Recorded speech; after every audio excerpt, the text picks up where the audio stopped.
Hey everyone, welcome to Junk Food Week.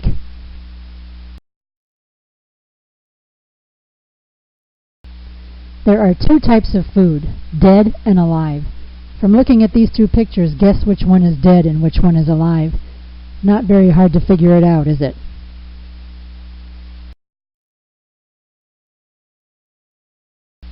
Let's define dead food. Dead food is anything that no longer resembles its original form, which are things like potato chips, boxed macaroni and cheese, cereals, basically anything that has been processed and is now sold in a cardboard box or a sealed bag and sits on a shelf for months on end. Anything that can last on the shelf because it has so many chemical preservatives in it that it cannot be called food anymore, it now must be called food product.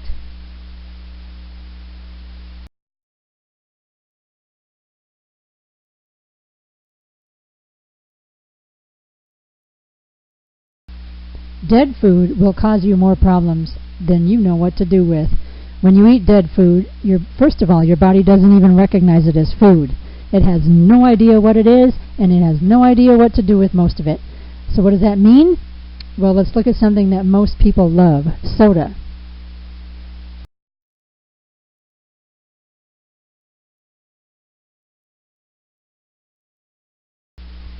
Soda, as far as I'm concerned, and as far as most nutritionists are concerned, is legally sold poison.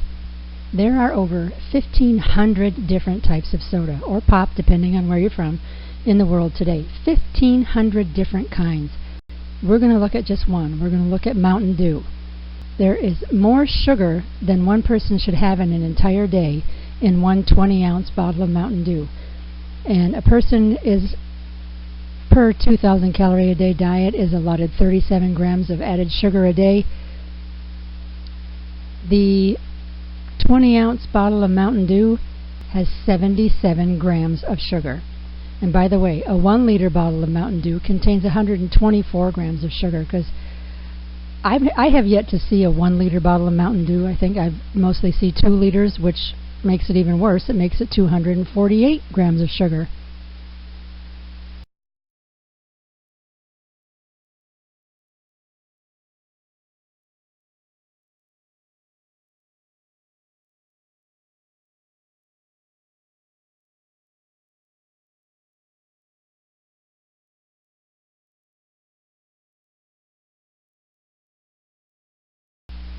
Mountain Dew also contains a chemical called BVO, or brominated vegetable oil, used to evenly distribute that yellowish-greenish color throughout the soda. That's what it's used for. BVO is used in almost every citrus-flavored/colored soda or drink, even Gatorades. Brominated vegetable oil is a patented flame retardant used for plastics. And if you go to this ABC News link, you can watch a brief segment on this very thing. BVO has been banned in almost every other country as a food additive, but it has not been banned in the United States of America.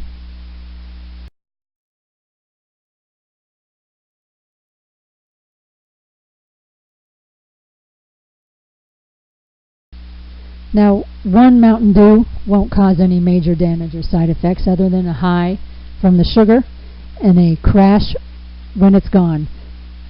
But BVO, brominated vegetable oil, builds up in the fat cells.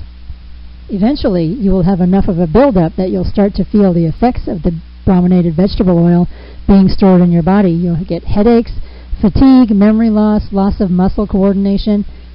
That's the loss of muscle coordination. That is an extreme overdose of BVO in the system. How do you avoid these effects? Stop drinking things that contain BVO right now. And again, there is a link you can go to from the Mayo Clinic that talks about brominated vegetable oils and answers many frequently asked questions.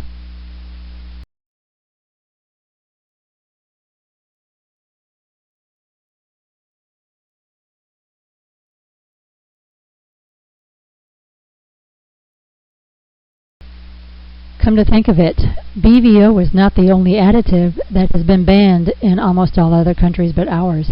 If you take a look at this picture to the right on the slide, you'll see 13 other chemicals that have been banned in other countries for use in food. The coloring agents like blue 1, blue 2, yellow 5, yellow 6, and red 40, those have been banned in other countries because they are known to cause symptoms of ADD or ADHD in children. Olestra and Olean I have not seen on the shelf in a very long time, but I do remember when it first hit the market. Just take a look. I'm not going to go into detail on all of these. Just know that the ones listed here and several others that are not listed here have been banned in other countries due to their ill side effects. But they have not been banned here.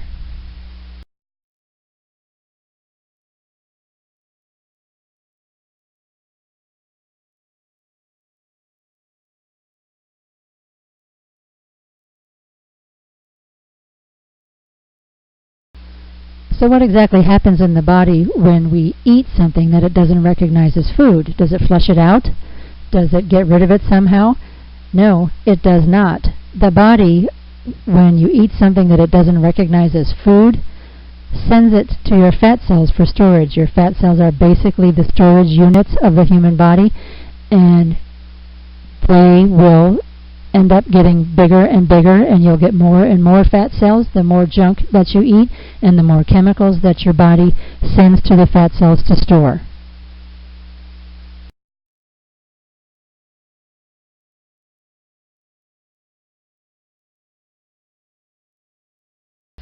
What kind of things does your body send to your fat cells for storage? Chemicals. I've mentioned that several times up till now. Chemicals from processed foods, from air pollution, from body lotions, sprays or soaps, from makeup, etc., etc. Anything that you inhale, that you put on, or that you put in your body by ingesting it can build up in your fat cells. And how I describe it to people is, if you take a glass of or a cup of coffee, let's say, and put it on right on the edge of a counter, and you keep dripping coffee into it, eventually there will be that one drip of coffee that's going to cause that cup of coffee to spill over onto the floor. That's what happens in your fat cells. Your body will keep sending stuff to them to store, and eventually there will be that one thing that your body sends that there's just absolutely no more room in your fat cells for, and it will spill out into your bloodstream. You will start to feel things like headaches, joint pains, irritability, stomach aches. You could even end up with chronic diseases like high cholesterol, high blood pressure, heart disease, rheumatoid arthritis, and these are just a few of the things I can think of off the top of my head that accompany chemical overload.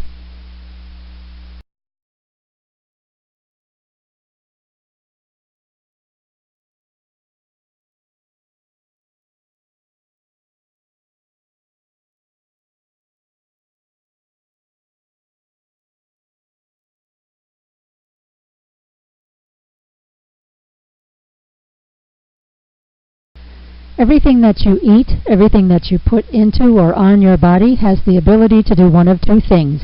It will either make you healthy or it will make you sick. Eating dead food does what? That's right, it makes you sick. If you have not seen the documentary Fat, Sick, and Nearly Dead, you can watch it on Netflix, and I highly recommend that you and your parents watch it together. Pay absolutely no attention to any political innuendo in this video. All I want you to pay attention to is they spend quite a great deal of time explaining what dead food will do to you and how eating live food will fix a lot of the problems that you may have now.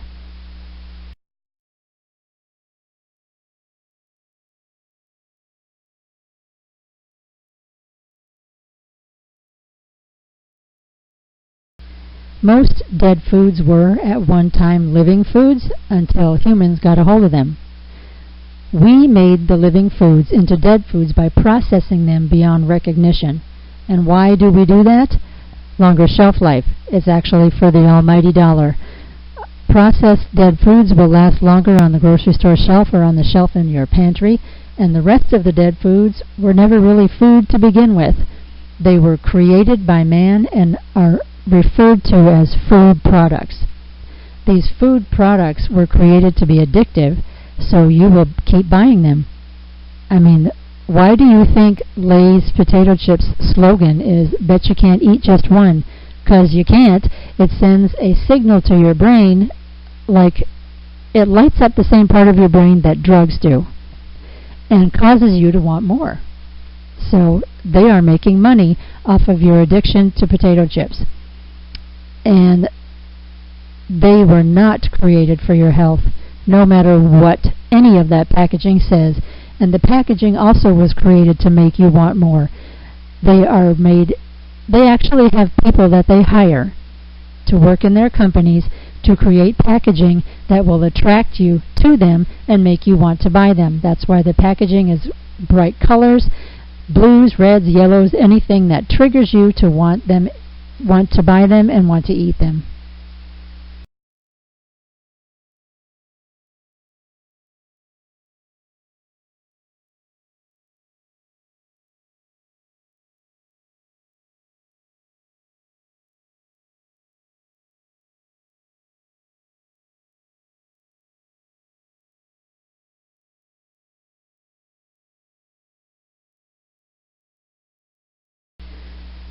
This is how it works.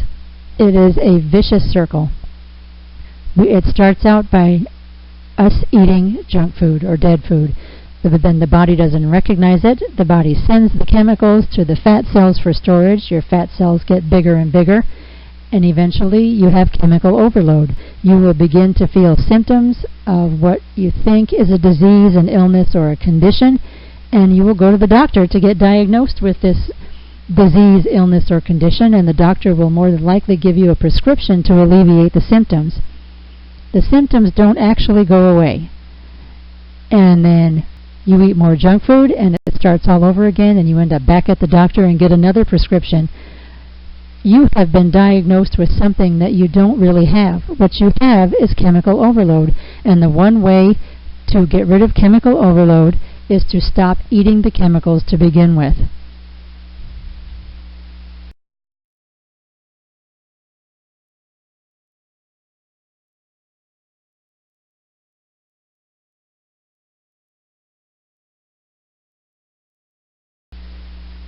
Take a look at these signs and symptoms on this list. There's quite a few, and this is not the entire list, but it's an extensive list. These are all signs of toxic overload. Now, yes, some people that are diagnosed with these problems or these diseases, it is genuinely these problems or these diseases. But in kids, more often than not, if you have any of these signs or symptoms, it is due to toxic overload. You are too young to have irritable bowel syndrome. You're too young to have menopause symptoms or mood swings or poor concentration. You're too young for that.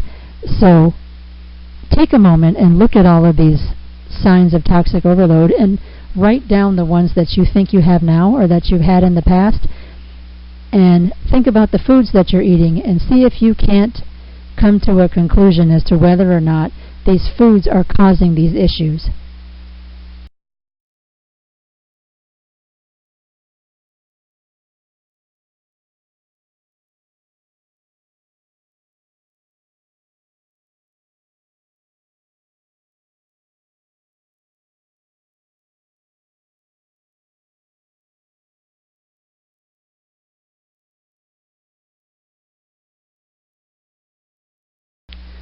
So why are so many people overweight and unhealthy? That's an excellent question, and here are some answers. Dead foods are highly addictive. They are also very convenient. The whole vicious circle thing I mentioned earlier is also another issue. And dead foods are mostly comfort foods. They're things that you really like the taste of, but you know they're not good for you, but you eat them anyway because it gives you a sense of comfort. Until it doesn't, until it gives you a sense of chemical overload and you end up feeling sick, unhappy, and unhealthy.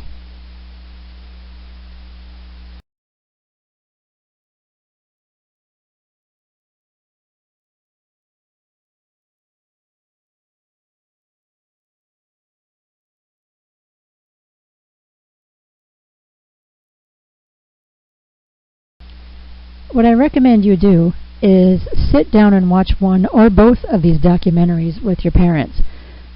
Super Size Me is about a man who wanted to see what fast food would do to him. Exactly. So he decided to eat nothing but McDonald's foods for every meal for 30 days. He went to a doctor and had like a baseline physical done. They made note of his initial weight and body fat content and all of his blood levels, his cholesterol, and whether or not he had high blood pressure. At the end of the 30 days, you should see what happened to him. Now, What the Health, H-E-A-L-T-H, is about the food industry and how our food and our eating habits are basically killing us. I recommend that you sit down with your parents, pick one, and watch it. You might get a bigger kick out of Super Size Me than you would out of What the Health, but they're both excellent documentaries, and they both can be seen on Netflix.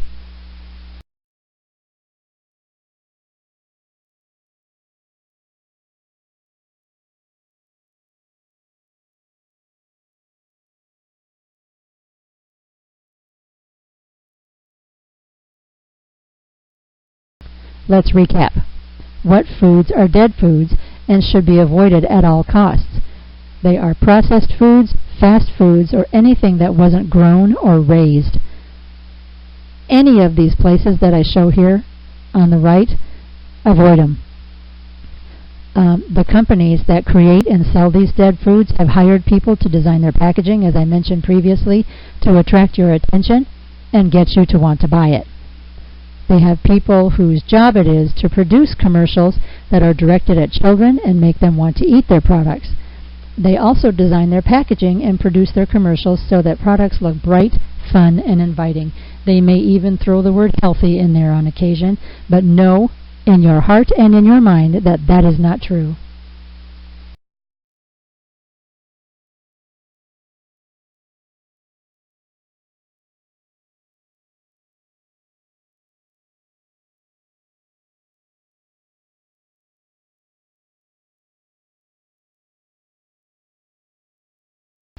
This is just a little FYI, but did you know that there was no meat eating in the Garden of Eden? That's right, Adam and Eve were vegetarians, probably vegans. Yep, the original plan was vegetarianism. If you look at Genesis chapter 1, verse 29 and 30, you will see that there were animals in the Garden of Eden, but they were not eaten. At that time, God said He was giving Adam and Eve every seed-bearing plant and fruit for them to eat. Well, not every fruit. There was that one fruit from that one tree that they weren't supposed to eat. And this didn't change until Noah's time.